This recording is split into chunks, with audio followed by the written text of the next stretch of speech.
خطۂ کوہسار مری کا ایک خوبصورت علاقہ اوسیا 100% خواندگی رکھنے والا چھوٹا سا گاؤں ہے۔ اس گاؤں میں ایک منفرد ادارہ جامعہ تفہیم و تحفیظ قرآن کے نام سے قائم کیا گیا ہے۔ ویسے تو سرزمین پاکستان میں قرآن سے محبت کرنے والوں کی کمی نہیں اور حفظ کے کئی ادارے کام کر رہے ہیں، لیکن ادارہ ھذا ان تمام اداروں سے یکسر منفرد، اپنی پہچان کے اعتبار سے چند اداروں میں سے ایک ہے۔ یہاں پر ایک بچے کو ایک پروجیکٹ تصور کیا جاتا ہے، اس کے لیے آئندہ کی تعلیم کے لیے پورا منصوبہ بنایا جاتا ہے۔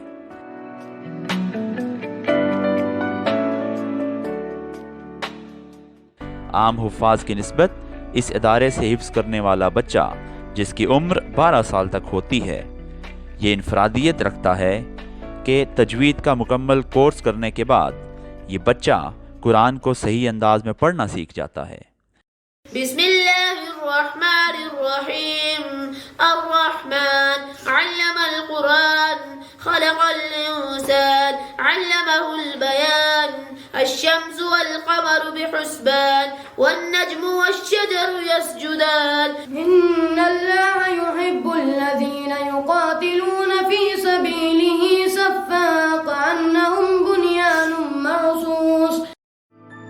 قرآن کی گرامر کو جدید TPI ٹوٹل فزیکل انٹریکشن کے طریقے سے پڑھایا جاتا ہے۔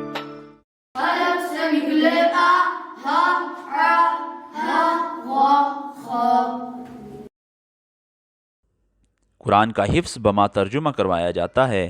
گرامر سمیت ترجمے کا سکھایا جانا بچے کو اس قابل بناتا ہے کہ وہ شاندار انداز میں قرآن کی تلاوت کے ساتھ ساتھ یہ بھی سمجھ رہا ہوتا ہے کہ وہ کیا پڑھ رہا ہے۔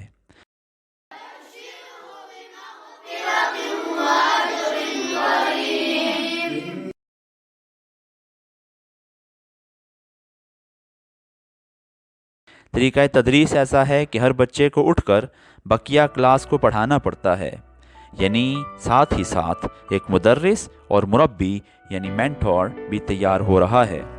علامہ اقبال کے اس شعر کی مصداق کہ یہ بات کسی کو نہیں معلوم کہ مومن قاری نظر آتا ہے حقیقت میں ہے قرآن، بچے کو چلتا پھرتا قرآن دیکھنا چاہتے ہیں۔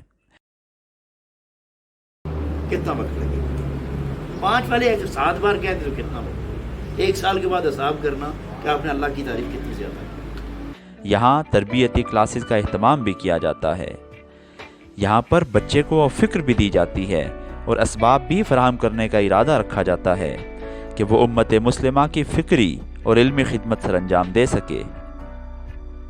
اللہ پر کامل بھروسے سے یہ بات کہی جا سکتی ہے کہ انشاءاللہ یہ ادارہ دوسرے کئی اداروں کے لیے عمل انگیز کا کام کرے گا اور ان کو بنیاد فراہم کرے گا کہ وہ بھی امت مسلمہ کے ان شاہینوں پر اسی طرز سے کام کر کے انہیں امت کا رہنما بنا سکیں۔